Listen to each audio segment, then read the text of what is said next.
Guys, magandang umaga. Dito ako ngayon sa ilog sa kubo namin.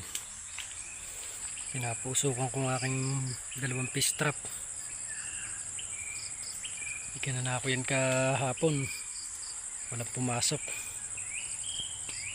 Ngayon papusukan ko yan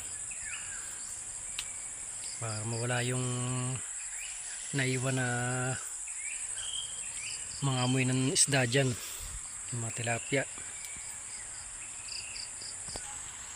May lambat din ako dito, kaya lalusot dyan yung gapalad, malaking mata nyan.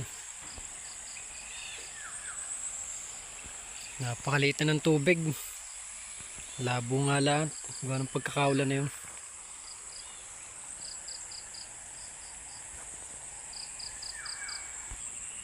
Habang hinihintay natin yung tagdilim, prepare tayo ng maraming pamain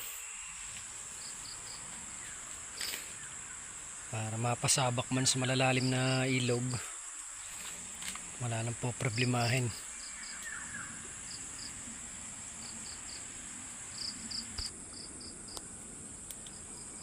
Pag nagamoy usok na ito, ayos na yan, papasukin na yan.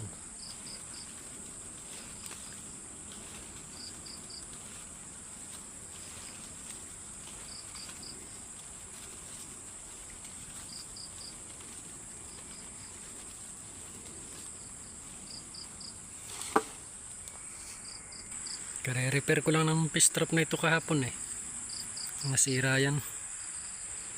Nire-repair ko, napakahirap lang ayusin ito.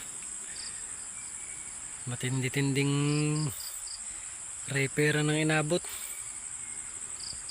Ito, madaling gawin ng mga ganitong fish trap. Magaling din ang fish trap yan. 6 ang pinakabutas niya. Pag pumapasok naman ng isda, hindi na rin makalabas.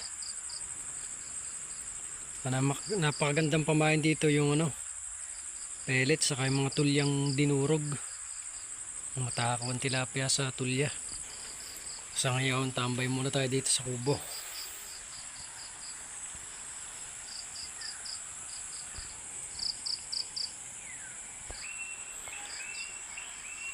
Lasa ko na may mag-iiba-iba na yan pag napausukan. Tapos doon natin ilalagay. Pwede rin doon sa may taas na yun. Buhanginan yun